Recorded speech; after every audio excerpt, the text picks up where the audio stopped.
آج کا سچ کے ساتھ میں ہوں ندیم حسین۔ توشہ خانہ کیس میں بانی پی ٹی آئی اور بشرا بی بی کو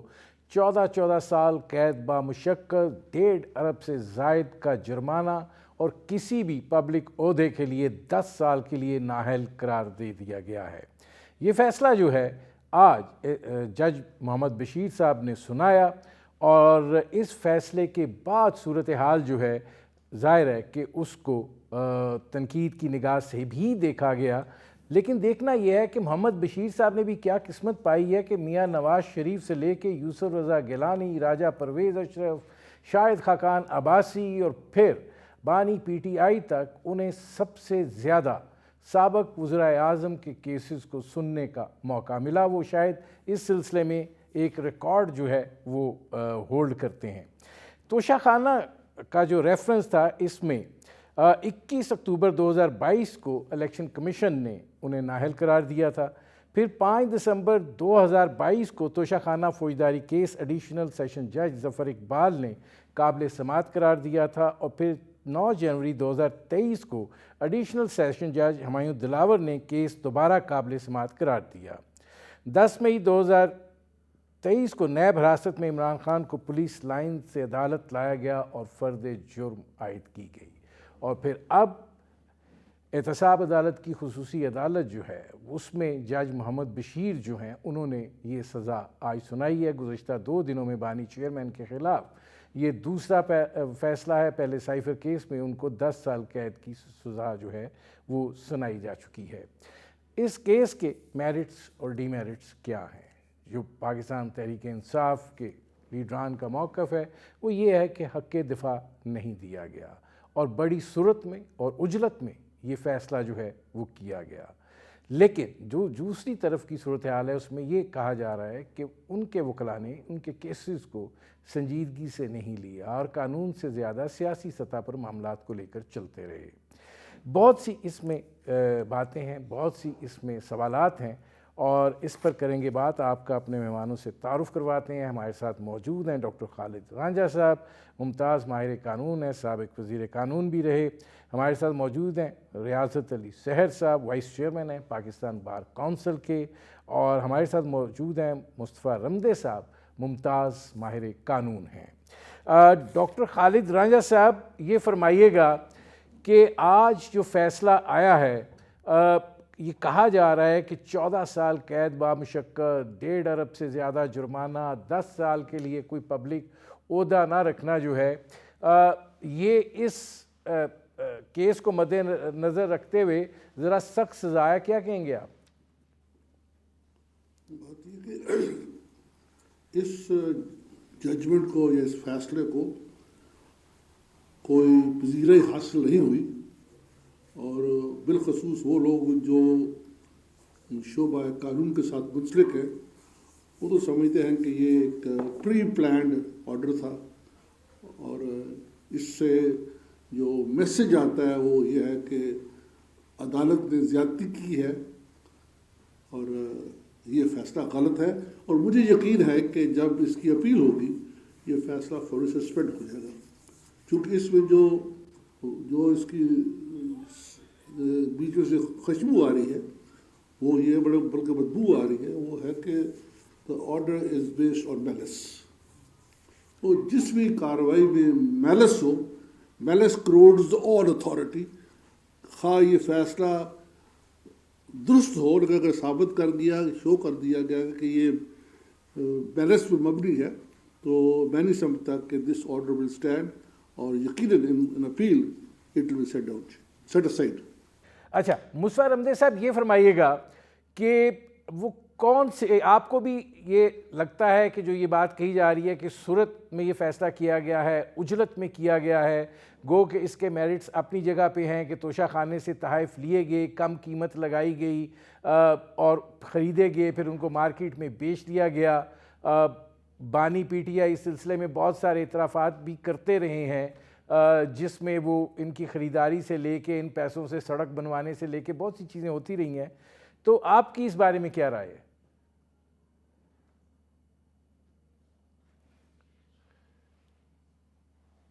قابل احترام بھی ہیں،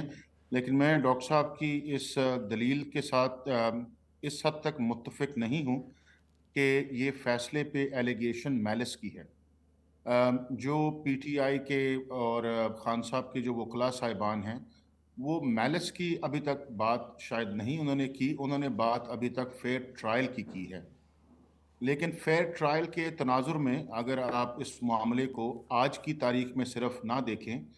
اس کو اگر آپ کچھ پیچھے جائیں گے تو آپ کو اندازہ ہوگا کہ یہ کافی دیر سے معاملہ تعطل کا شکار ہو رہا تھا، بیکاز خان صاحب جو ہیں وہ اس میں معاملے میں پیش ہونے کو تیار نہیں تھے، انویسٹیگیشن میں کوآپریٹ کرنے کو تیار نہیں تھے، عدالتوں میں جانے کو تیار نہیں تھے، اور فائنلی جو بظاہر نظر آ رہا ہے، ابھی تک کسی نے ایٹ لیسٹ میں نے یہ فیصلہ لکھا ہوا پڑھا نہیں ہے، جو میڈیا پہ اس کی سامنے آئی ہیں ڈیٹیلز، اس سے شاید ہم سب واقف ہیں، لیکن بظاہر تقریباً 9 تو آئی تھنک دفعہ جو ملزمان تھے انہوں نے اپنے وکلاء کو چینج کیا اس ٹرائل کے دوران۔ اس کے بعد پروسیکیوشن وٹنسز کو کراس ایگزامن کریں تو انہوں نے اس موقع کا فائدہ نہیں اٹھایا۔ غالباً اب بھی جب 342 کا بیان دینا تھا تو جو بظاہر پتہ لگا ہے کہ وہ جو ملزم تھے انہوں نے بیان دینے سے یا انکار کیا ہے تو یا دیا نہیں ہے، اور ان کے جو وکلاء تھے وہ پیچھے ریسنٹلی جب کھوسا صاحب چینج ہوئے پھر ایک اور صاحب آ گئے، انہوں نے آ کے پھر ایڈجرنمنٹس لینے کی کوشش کی۔ تو آئی تھنک فیئر ٹرائل کے بھی کانٹیکسٹ میں اس کو جب دیکھا جائے گا تو ہو سکتا ہے ایپلیٹ سٹیج پہ فیصلہ معطل ہو جائے، لیکن ایپلیٹ کورٹ کو یہ اسٹیبلش کرنا پڑے گا ان ملزمان کو کہ یہ سکم جو ہے وہ پروسیجرل غلطیاں جو ہیں وہ ہوئی ہیں اور یہ سکم رہ گئے ہیں۔ جہاں تک فیصلے کے سبسٹینٹیو پارٹ کا تعلق ہے، انٹرسٹنگلی خواہ وہ خان صاحب خود ہوں یا ان کے وکلاء ہوں یا ان کی پولیٹیکل ٹیم ہو، کوئی شخص کسی قسم کا ٹینجبل یا پیلپیبل ڈیفنس نہیں پیش کر پایا ہے۔ صرف یہ بات ہوتی رہی ہے جو خان صاحب نے خود بھی کہی کہ جی میری گھڑی اور میری مرضی یا میرے تحائف اور میری مرضی، بٹ کوئی لیگل ڈیفنس شاید اگر ہو تو میرے علم میں نہیں آ پایا جو انہوں نے خود کبھی کسی ٹاک شو میں یا بیان میں کہا ہو یا ان کے وکلاء نے اس کو سامنے لے کے آئے ہوں۔ ٹھیک ہے، میں آتا ہوں مصطفیٰ رمدے صاحب۔ اب ریاضت صاحب یہ فرمائیے گا، آپ کیسز کرمنل سائڈ پہ بہت دیکھتے رہے ہیں، یہ جو معاملہ ہے آپ مصطفیٰ رمدے صاحب جو بات کر رہے ہیں، یہ اس بات کو آپ سمجھتے ہیں کہ فیئر ٹرائل کے اوپر نہیں جایا جا سکتا، جو وکلاء ہیں ان کی کوتاہی جو ہے وہ اس میں معاون ثابت ہوئی ہے؟ سب سے پہلے آپ کی بہت بڑی مہربانی۔ اچھا، یہاں میں ایک چیز واضح کروں کہ being a vice chairman Pakistan bar council, اور دوسرا جو ہے میں ایک پروفیشنل لائر ہوں، تو میں ایز اے پروفیشنل لائر جو ہے نا اس حساب سے صرف یہ دیکھوں گا کہ اس کیس میں جو سکم ہے یا جو ڈیفیکٹس ہیں وہ قانونی حساب سے کس حد تک ہیں یا نہیں ہیں۔ میں زیادہ سے زیادہ یہ کمنٹس کر سکتا ہوں لیگلی جو ہے، کیونکہ ہر کیس کی دو جو ہے نا وہ ایسپیکٹ ہوتے ہیں، ایک فیکچول ایسپیکٹ ہوتا ہے، ایک لیگل ایسپیکٹ ہوتا ہے۔ تو لیگلی اس میں جو ابھی تک ججمنٹ تو ظاہر ہے میں نے بھی نہیں پڑھی ہوئی ہے، میں بھی ٹریولنگ میں تھا۔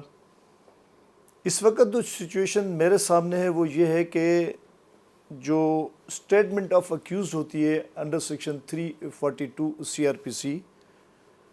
وہ رائٹ ہے اکیوز کا،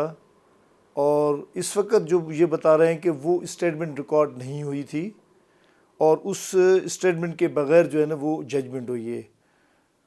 تو فیزز وائز یہ ہوتا ہے کہ جب کیس کنکلوڈ ہوتا ہے تو آخر میں جا کے اکیوز کو موقع دیا جاتا ہے، سیکشن 342 میں ان کی اسٹیٹمنٹ ریکارڈ ہوتی ہے،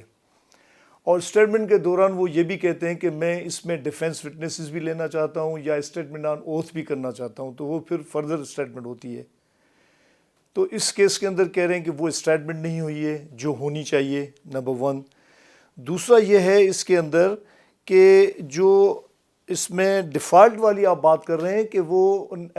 نیشنل اپنا NO سیکشن 15 جو ہے نیشنل اکاؤنٹیبلٹی آرڈیننس کا، اس میں یہ مینڈیٹری ہے کہ اگر کوئی کنوکشن ہوگی تو اس کے ساتھ اس کو اس سیکشن 15 کے اندر جو ہے وہ ڈسکوالیفائی کیا جائے گا۔ تو ایک چیز تو یہ ہے۔ ہاں جہاں تک یہ بات ہے کہ فیئر ٹرائل کی بات ہے انڈر آرٹیکل 10 ہے، یہاں دیکھیں نا صرف عمران کی بات نہیں ہے، یہاں میں بات کروں گا ایز اکیوزڈ، کوئی بھی اکیوزڈ ہو۔ نارملی ٹرائل کیسے ہوتا ہے؟ نارملی ٹرائل یہ ہوتا ہے کہ جب ٹرائل کنکلوڈ ہو جاتا ہے پروسیکیوشن سائڈ سے، تو پھر اکیوز کو موقع دیا جاتا ہے کہ آپ اپنی اسٹیٹمنٹ ریکارڈ کروائیں 342 پہ، اس سے کوشچن کورٹ جو ہے نا وہ کوشچن کرتی ہے، تو ان سوالات کا جواب دینا ہوتا ہے۔ تو یہاں انہوں نے جواب دیے ہیں نہیں دیے ہیں یہ تو پھر ججمنٹ دیکھنے کے بعد ہی پتہ چلے گا، لیکن ان جوابات کے بعد جو ہے نا پھر آرگیومنٹ کا پروسیس ہوتا ہے، پھر ججمنٹ ہوتی ہے۔ تو میرے خیال میں اگر یہ چیزیں نہیں پوری ہوئی ہیں تو آرٹیکل 10A کی جو ہے نا وہ ریکوائرمنٹ پوری نہیں ہے، جس میں فیئر ٹرائل کی ریکوائرمنٹ پوری ہوتی ہے۔ خالد رانجھا صاحب، آپ نے ریاضت صاحب کی بات بھی سنی ہے اور مصطفیٰ رمدے صاحب کی بات بھی سنی ہے۔ گزارش یہ ہے کہ اگر میلس ہو تو جو وکیل ہیں انہوں نے بھی تو ایک کردار ادا کرنا ہوتا ہے، کیس لڑنا ہوتا ہے، اور جس طریقے سے آپ وقت پہ آ نہیں رہے ہیں، وقت گزر جانے کے بعد آپ درخواستیں ڈال رہے ہیں، آپ چیزوں کو بڑھانے کی کوشش کر رہے ہیں، آپ معاملات کو کھینچنا چاہتے ہیں کہ کسی طریقے سے 8 فروری گزر جائے، تو یہ ساری چیزیں جو ہیں یہ بھی تو دیکھنے والی ہیں نا۔ ٹھیک ہے میلس کی آپ بات کر رہے ہیں، لیکن جو وکلاء کی ایفرٹ ہے کہ آپ کچھ دنوں کے بعد وکلاء کی ٹیم تبدیل کر دیتے ہیں، آپ کو اعتماد ہی نہیں ہے، اب آپ پھر ایک دفعہ نئے سرے سے اب حامد خان صاحب وکلاء کی ٹیم کو دیکھیں گے، علی ظفر صاحب کچھ اور بات کرتے ہیں، گور خان صاحب کچھ اور بات کرتے ہیں، ان کے آپس میں بھی تو کوئی ایک کلیئرٹی نہیں ہے کہ ہم نے کیسز کو لے کے کیسے چلنا ہے۔ برحال جہاں تک یہ بات وکلا کی ہے، اصل رسپانسبلٹی تو کورٹ کی ہے نا۔ اور جیسے ریاض صاحب بات کر رہے تھے، آپ نے روک دیا ان کو، جب یہ بیان 342 کا ہوتا ہے تو اس میں جو آخری سوال ہے جو عدالت کی پہ کمپلسری ہے کہ وہ ملزم سے پوچھے، کیا آپ خود اپنے صفائی میں پیش ہوں گے؟ اور ماضی میں بے شمار جو کیسز ہیں اس میں سیٹ اسائڈ کی، کیونکہ عدالتیں اس بات کو بھول جاتی تھی۔ اس کیس میں بھی میرا خیال ہے کہ جب 342 کے بیان ریکارڈ ہو رہے تھے تو کم سے کم ایک رسپانسبلٹی تھی عدالت کی کہ عدالت ملزم سے پوچھتے یا ملزم سے پوچھتے، ہاں بھائی آپ کیا خود اپنے صفائی میں پیش ہوں گے؟ اگر وہ کہے میں پیش ہوں گا تو اس کا بیان ہوتا تھا، اگر کہ نہیں ہوں گا تو پھر کم سے کم جو شک ہے وہ پوری ہو جاتی ہے۔ اس کیس میں ملزمان کو یہ نہیں پوچھا گیا کہ آپ اپنی صفائی میں آج خود پیش ہوں گے، اور اس سے بھی یہ فیصلہ جو ہے یہ متنازع ہو جاتا ہے۔ نہیں خالد رانجھا صاحب، ان سے پوچھا گیا کہ 342 کا آپ کا بیان کدھر ہے، انہوں نے کہا جی میرے کمرے میں ہے، وہ گئے واپس ہی نہیں آئے۔ باقی ایک تو وہ ایریا ہے جو بیان جو شہادت آئی ہے وہ آپ ملزم کو پٹ کرتے ہیں، اور ایک عشا یہ ہے اس کا کہ آپ ملزم کو پوچھتے ہیں کہ کیا تم اپنی صفائی خود دو گے؟ یہ عدالت کی ذمہ داری ہے، اس کو غور سے دیکھ لیں، اور اگر یہ سوال نہ کیا گیا ہے اور اس کا جواب نہ آیا ہو تو پھر میں سمجھتا ہوں the proceedings have to be reinitiated۔ ناظرین ہماری گفتگو جاری ہے، وقت ہوا ایک مختصر سے کمرشل بریک کا، ملتے ہیں اس وقفے کے بعد۔ Welcome back. اب مصطفیٰ رمدے صاحب، دو چیزیں ہیں، ایک تو یہ ہے کہ جو خالد رانجھا صاحب بات کر رہے ہیں کہ کیا ان سے پوچھا گیا کہ آپ نے اپنی صفائی میں کچھ کہنا ہے، دوسرا چیز جو ہے جو 342 کا بیان ہے وہ جب کہا گیا تو انہوں نے کہا کہ جی وہ میرے کمرے میں ہے، میں لاتا ہوں، واپس نہیں آئے۔ پھر انہوں نے یہ بھی کہا کہ جی آپ کو میرے وکیل آ رہے ہیں، وکیل بھی نہیں پہنچے۔ یہ معاملہ جو ہے جب آگے اپیل میں جاتا ہے تو آپ کے نزدیک وہ کون سے قانونی نکات ہیں کہ جن کی بنا پر آپ یہ سمجھتے ہیں کہ ان کو کوئی ریلیف مل سکتا ہے؟ جی جیسے ڈاکٹر صاحب نے یہ بات ری آئٹریٹ کی ہے جو ریاست صاحب بھی کہہ رہے تھے، اگر کوئی اسٹیبلشڈ پروسیجرل فلا ہے، یہ نہیں جو ملزم کی وم پہ مبنی ہو، بٹ جو فوجداری جو ضابطہ ہے اس کے تحت اگر کوئی پروسیجرل فلا کمٹ ہوا ہے اور کوئی اپرچونٹی جو رائٹ تھا کسی ملزم کا اس کو نہیں دی گئی، پھر تو وہ فیئر ٹرائل کے زمرے میں آئے گا اور اس کی بنا پہ ان کی اپیل یا اس کی سسپینشن جو ہے اس میں سبسٹنس ضرور موجود ہوگی۔ لیکن اگر یہ ہو کانڈکٹ کہ آپ خود ایک ٹرائل کو انجینئر کرتے رہے، اس کو ڈیلے کرتے رہے اور آپ نے کوآپریٹ نہیں کیا اور آپ کو جو مواقع دیے گئے آپ نے ان کو یوٹیلائز نہیں کیا، تو پھر وہ فیئر ٹرائل کے زمرے میں غالباً نہیں آئے گا۔ اچھا، اس میں اب یہ بھی فرما دیجئے اس سے پہلے کہ میں ریاضت صاحب کے پاس جاؤں، یہ جو بات ہے کہ عجلت میں اور صورت میں یہ فیصلہ کیا گیا اور بنیادی طور پر یہ اس کی جو ٹائمنگ ہے وہ بڑی کنسپیکوس ہو جاتی ہے۔ سر جہاں تک تو عجلت کا تعلق ہے، وہ ابھی تک جیسے میں نے عرض کی کہ یہ ایک پولیٹیکل یا ایک سوشل میڈیا کا نیریٹو تو ہمارے سامنے آ رہا ہے، بٹ جو حقیقت ہے یا حقائق کیا ہے اس پہ سیر حاصل گفتگو یا فیئر کومنٹ تبھی کیا جا سکتا ہے کورٹ کی پروسیڈنگز پہ جب ہمارے پاس اس فیصلہ موجود ہوگا اور ان کے وکلاء صاحبان یا کوئی اور بھی وکلاء اس کو پڑھ لیں گے، اس کے بعد اس پہ زیادہ آئی تھنک بہتر بات ہو سکتی ہے، کیونکہ ابھی تو ایک نیریٹو ہے، پولیٹیکل نیریٹو بظاہر کہ جی عجلت میں ہوا یا ہیسٹ میں ہوا یا فیئر ٹرائل کو کمپرومائز کیا گیا، تو اس کر کے آئی تھنک یہ ابھی مفروضے ہیں اور اس کو پولیٹیکل نیریٹو کی بیسس پہ آگے نہیں بڑھانا چاہیے۔ جب فیصلہ آتا ہے اس میں دیکھ کے یا جب یہ اپیل فائل کریں گے اور اس اپیل کی سسپینشن مانگیں گے تو اس میں جو گراؤنڈز لیں گے اس میں لکھا جائے گا کہ یہ مواقع میں نے لینے کی کوشش کی، مجھے نہیں دیے گئے، یہ اسٹیچوٹری رائٹس تھے میرے جو مجھے نہیں گرانٹ کیے گئے، یا یہ لکھا ہوگا فیصلے میں کہ ان کو اتنی دفعہ یہ موقع دیا گیا، انہوں نے ہر دفعہ اس کو التوا کا شکار کیا یا اس کو ایڈجرن کیا یا اس میں ایڈجرنمنٹ مانگی یا وہ فلاں تاریخ پہ جب وہ کنکلوژن ہونے لگی تھی تو وکیل چینج کر لیا۔ یہ زیادہ اتھارٹیٹو گفتگو تب ہو پائے گی۔ اچھا، اس میں ریاضت صاحب یہ فرمائے گا کہ چونکہ آپ وائس چیئرمین بھی ہے پاکستان بار کونسل کے، تو آج بانی چیئرمین کی جو بہن ہے علیمہ خان، انہوں نے ایک سوال کیا ہے کہ بار کونسلز اور ایسوسییشنز جو ہیں وہ کیوں خاموش ہیں اور وہ کیوں یہ جو ناانصافی ہے اس کے خلاف آواز نہیں اٹھا رہی ہیں۔ اب اور ہمارے وکلاء جو ہیں انہوں نے یہ کہا تھا کہ تمام بار کونسلز اور بار ایسوسییشنز جو ہیں وہ ساتھ دیں گی، اس پہ آپ کیا کہیں گے؟ دیکھیں، میں نے آپ سے پہلے یہ عرض کیا تھا کہ دو ہے نا اس کے ایسپیکٹ، ایک تو یہ ہے کہ vice chairman Pakistan bar council وہ بالکل نمائندگی ہے پاکستان بار کونسل کی، لیکن وہ ایک پورا ہاؤس ہے۔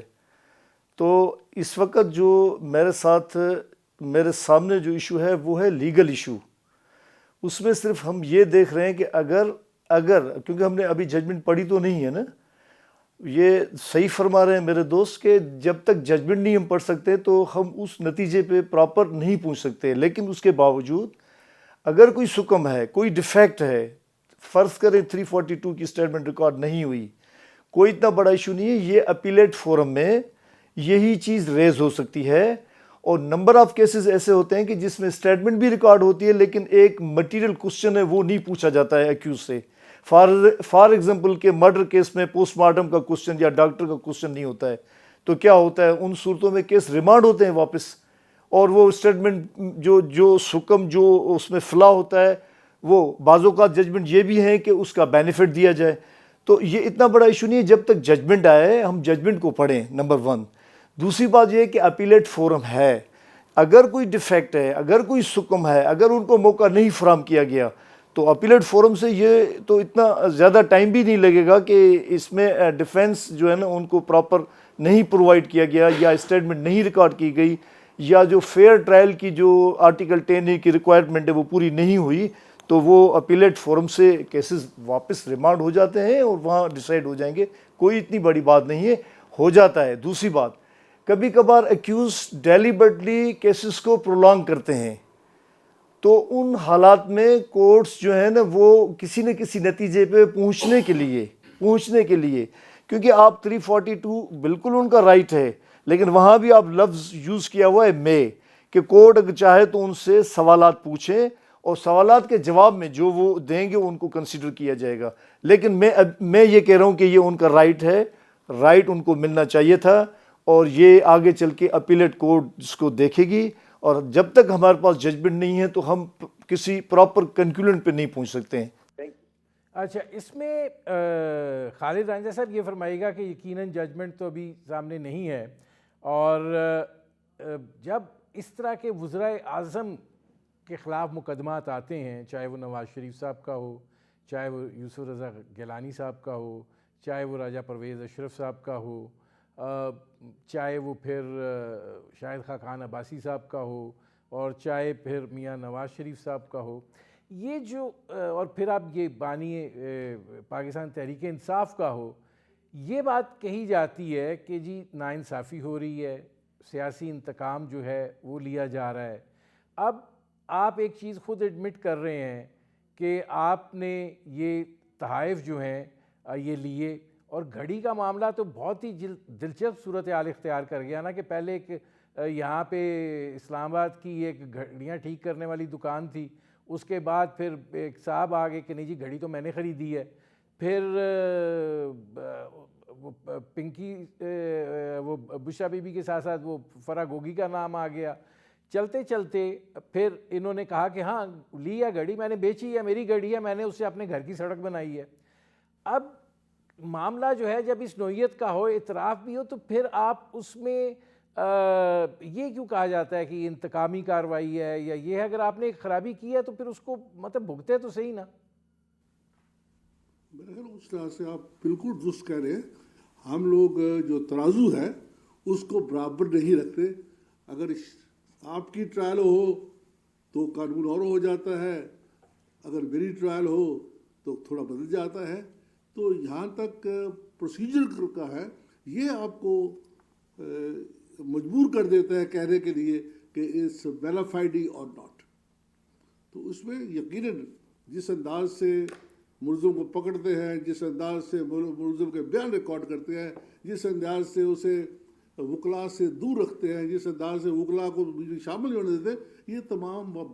عام کیسز میں یہ باتیں شاید اتنی بڑی نہ ہو، لیکن ان پرٹیکولر کیس جہاں کہ ایک اسٹیٹ کرافٹ انوالوڈ ہے، اس میں ویسے تو جو اسٹیٹ ہے وہ ماں جیسی بن جاتی ہے، اس میں بچہ زیادہ لاڈلا ہو جاتا ہے. تو میں سمجھتا ہوں ان ایسے کیسز میں جہاں لوگ سسپیکٹ کرتے ہیں عدالت کو بھی، گواہان کو بھی، وہاں پہ ہمیں زیادہ کوشن لینی چاہیے. اور کوئی آسمان نہیں گر جانا تھا اگر اس کو آپ 2 گھنٹے اور دے دیتے بھائی جاؤ بیان لے آؤ. آپ نے جو اسے بھیجا ملزم کو جاؤ بیان لے کے آؤ، یہ کیا تھا؟ It was a relaxation shown by the court اور بائی ادرس، لیکن کچھ نہ کچھ تو نارمل حالات سے علیحدہ تھا. اور وہ جو علیحدگی تھی certainly that was there was a tint of malice in that. کتنے کیسز میں آپ نے ضلع کچہری سے ملزم کو واپس بھیجا ہے جو اپنا بیان لے کے آؤ؟ بتا دیں مجھے. اگر نہیں بھیجا تو اس کو ایسے ٹریٹ کرنا جو ہے that renders it verified. ٹھیک ہے ناظرین، ہماری گفتگو جاری ہے، وقت ہوا ایک مختصر سے کمرشل بریک کا، ملتے ہیں اس وقفے کے بعد. Welcome back. اچھا، اس میں ریاض صاحب یہ فرمائیے گا کہ جو جج محمد بشیر صاحب کا معاملہ ہے، وہ انہوں نے چھٹیوں کی درخواست بھی دی تھی، 14 مارچ کو وہ ریٹائر بھی ہو رہے ہیں، اور وہ درخواست ان کی نہیں منظور ہوئی، اور اب یہ فیصلہ جو ہے وہ ان کی جانب سے آیا ہے. آپ اس کو کیسے دیکھ رہے ہیں کہ یہ صورتحال جو ہے کیس کی جو خرابی ہے اس میں جس طریقے سے یہ کیس چلا ہے آپ کو یاد ہوگا کہ کس طریقے سے پولیس لائن سے بانی پی ٹی آئی کو لایا گیا تھا اور پھر کس طرح یہ ساری چیزیں جو ہیں وہ چلتی رہی ہیں اور ڈیلیز کا شکار ہوتی رہی ہیں. یقیناً خالد رانجھا صاحب جو بات کر رہے ہیں میل ایف آئی ڈی کی ان کا اپنا آرگومنٹ ہے, لیکن آپ یہ سمجھتے ہیں کہ اس میں بانی پی ٹی آئی کو فیئر ٹرائل کا جو ہے وہ موقع دیا گیا, جتنا وہ اس کیس کو کھینچ سکتے تھے وہ کھینچتے رہے؟ دیکھیں میں پھر بھی یہی بات کہوں گا کہ جب تک ججمنٹ نہیں آ رہی ہے ہمارے سامنے, نمبر 1, اور دوسری بات یہ ہے کہ آپ تھوڑی دیر کے لیے یہ جو عمران خان صاحب کا کیس ہے, تھوڑی دیر کے لیے بینگ اے پروفیشنل لائر, اگر یہ کیس کسی بھی ایکیوزڈ کا ہو اور کرمنل ٹرائل ہے, اور میں نے پہلے بھی وہی بات کہی, اب بھی وہی بات کر رہا ہوں کہ کرمنل ٹرائل کے اندر جو بھی سیکشنز دیے گئے ہیں اپ ٹو ججمنٹ, ان کا جو پروسیجرل جہاں کوئی لیپس ہوتا ہے اس کے لیے ہمارے پاس اپیل ہے, ہم فوراً اپیل میں جاتے ہیں اپنے ایکیوز کے لیے. میں ایک ایکیوز جو نا کامن ایکیوز کی بات کر رہا ہوں نا, یوں سمجھے کہ یہ ٹرائل ہے کسی ایکیوز کا. اب میں پولیٹیکلی اس کی کیا سچویشن ہے, کیا پوزیشن ہے, اس سے ہٹ کے میں پروفیشنلی آپ کو جو ہے نا اپنا رپلائی دے رہا ہوں کہ اس میں ہم کیا کرتے, فوراً جا کے نا ہم اپیلیٹ فورم پہ اپیل فائل کرتے, اور اس کے اندر ایک سیکشن ہے 426 سی آر پی سی کا, سسپینشن کا. ہم فوراً اس لیکونا, اس فلا کو جو ہے نا وہ ہائی لائٹ کرتے اور کورٹ کے سامنے یہ چیز جو ہے نا, یہ جو لیکونا, یہ جو فلا اور جو ڈیفیکٹ ہے, یہ فوراً سامنے لاتے تاکہ جو کوئک ریلیف ہے اس کا, اگر وہ وہاں بنتا ہے تو وہ فوراً اس کو مل جانا چاہیے. تو عام ایکیوز میں بھی ہم ایسے ہی کرتے ہیں. یہ کوئی پہلا کیس نہیں ہے, بہت سارے کیسز میں ایسا ہو جاتا ہے جہاں flaws, defects, procedural defects trial کے دوران ہو جاتے ہیں, ججمنٹ کو لکھتے وقت ہو جاتے ہیں, تو ہم فوراً اپیل کورٹ میں, ہم جج کے اوپر کیوں کمنٹس کریں, بجائے اس کے کہ ہم اس کورٹ کے کیس کو اپیلیٹ کورٹ میں لے جا کے اس کو وہاں پر چیلنج کریں, جو ہمارا رائٹ بنتا ہے قانون کے اندر, اور اس جج کو بائی نیم ہم ملائن کریں, کسی کو بھی. یہ تو آپ بشیر صاحب کا نام لے رہے ہیں کہ وہ ریٹائرمنٹ پہ جا رہے ہیں, لیکن میری تو یہی سوچ ہوتی ہے کہ بھائی پروفیشنل لائر کا یہی ہے کہ بھائی آپ جج کو ملائن نہیں کریں, اس کا میڈیا ٹرائل نہیں کریں, آپ کیس پہ, ججمنٹ پہ 100 دفعہ اس پہ آپ ڈسکس کریں, کرٹیسائز کریں, اپیلیٹ فورم پہ لے جائیں, وہاں اپنا کیس پریزنٹ کریں, اور وہاں سے جو ریلیف بنتا ہے وہ جتنا جلد ہو سکے وہاں جا کے اپروچ کریں. اچھا, اس میں ریاض صاحب یہ بھی ذرا فرمائیے گا کہ ظاہر آپ نیب کے کیسز بھی دیکھتے رہیں, یہ ذرا فرمائیے گا کہ اس میں سزا معطل ہوگی, کیا ہوگا, کس حد تک ان کو ریلیف مل سکتا ہے؟ بالکل سزا سسپینڈ ہو سکتی ہے. ایک تو یہی ہے 426 سی آر پی سی میں, ٹھیک ہے, کیونکہ اب تھوڑا اس میں جو کنفیوژن یہ ہے کہ پرانا لا جو تھا وہ پھر امینڈ ہوا, ایک دفعہ نہیں 3 دفعہ امینڈ ہوا ہے. تو اگر ہم 426 میں ماضی میں نہیں جاتے تھے تو 199 میں ہم جا کے سی پی فائل کر دیتے تھے, لیکن وہ بھی سسپینشن کے لیے. تو سسپینشن آف کنوکشن جو ہے یا سینٹنس جو ہے وہ ہو جاتی ہے. دوسری بات یہ ہے کہ یہ جو مین ڈیفیکٹ اگر یہ ہے statement of accused under section 342 والا, یہ تو آئی تھنک کہ جب یہ سامنے آئے گا تو یہ کیس ریمانڈ ہو جائے گا,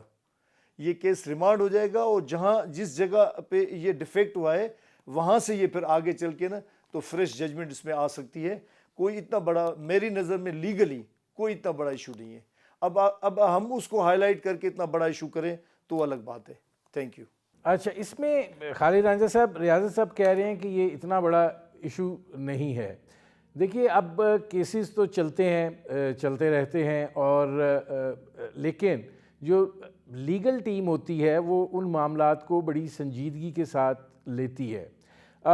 اس کیس کے اندر جس تواتر کے ساتھ لیگل ٹیمز کو بدلا گیا ہے, آپ کو لگتا ہے کہ یہ ڈاؤٹ کریٹ کرتا ہے؟ میں سمجھتا ہوں اس کا ذکر کرنا اس وقت قبل از وقت ہوگا اور کوئی بات درست بھی نہیں ہوگی، لیکن جب آپ وکیل کو تبدیل کرتے ہیں تو یہ مسئلہ سائل اور وکیل کے درمیان ہے، اس کو نہ آپ پوچھ سکتے ہیں نہ میں اس کا جواب دے سکتا ہوں. It's a matter between the accused and the court and the witnesses جی. لہٰذا میں سمجھتا ہوں کہ اس پہ ہمیں کوئی ایسی قدغن نہیں لگانی چاہیے، ایسی سوچ نہیں چھاپ دینی چاہیے جس سے ان کا کیس خراب ہو. نہیں، آپ کیا سمجھتے ہیں کہ پریما فیشیا ایسے آپ یہ جب کیس چلتا رہا ہے اتنا عرصہ، آپ کو لگتا ہے کہ یہ پولیٹیکلی زیادہ لڑا گیا اور ٹیکنیکلی کم لڑا گیا؟ نہیں سر، ایسے کیسز میں جہاں پولیٹکس کی اوپر تڑکا لگ جاتا ہے تو اس میں جج بھی زیر اعتاب آتا ہے، گواہ بھی زیر اعتاب آتے ہیں، اور پبلک میں دے آر آل سسپیکٹس. مجھے یاد پڑتا ہے کہ احمد رضا قصوری صاحب جو مدعی تھے بھٹو صاحب کے کیس میں، تو وہ کسی کیس میں پیش ہوئے تھی سپریم کورٹ میں، اور ہمارے سابق چیف جسٹس اس کو پریزائڈ کر رہے تھے. تو انہوں نے کہا mister Ahmad Raza your claim is barred by 2 years. تو ان کا جواب تھا ٹھیک ہے جناب، میں ان کی وائف کا کیس تھا، انہوں نے کہا میری بیوی کا نام آپ نواز شریف رکھ لیں اور پھر کیس لو. پھر ایسی باتیں عدالت میں ہوتی ہیں اور اس کو ہم اچھا پسند نہیں کرتے، but that's what happens in political cases. یہ کیس جو ہے یہ کو آج کا بنا ہوا ہے، اس کی پہلے ٹرائل کیوں نہیں ہوئی؟ What was there which prevented the state to try him earlier or try them earlier؟ یہ بھی ایک بہت بڑا سوالیہ نشان ہے کہ ابھی جب ہمیں ضرورت تھی کسی کو باہر پھینکنے کی، کہا جی اس کی ٹرائل آپ اس فلاں کیسے پکڑ لیتے اس کو. تو اگر امپارشل ویو رہے تو پھر ایسے جو ہیں اشارے آپ کر رہے ہیں، میں کہتا ہوں ایسے واقعات میں پوری ٹرائل خراب ہو جاتی ہے. آپ کو اس میں کیا لگ رہا ہے کہ آپ بھی سمجھتے ہیں کہ ریاضت علی صاحب جو بات کر رہے ہیں کہ یہ ریمانڈ ہو جائے گا اور وہیں سے پھر شروع ہوگا؟ میں سمجھتا ہوں کہ شاید اس کو ریمانڈ نہ ہو، اس لیے کہ ریمانڈ تو وہاں ہوتا ہے جہاں پہ there is a departure from any subject,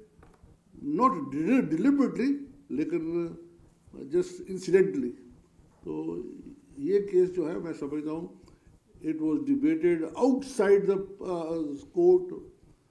outside the premises of the appellate court. اور تمام اس کے جو خط و خط تھے اس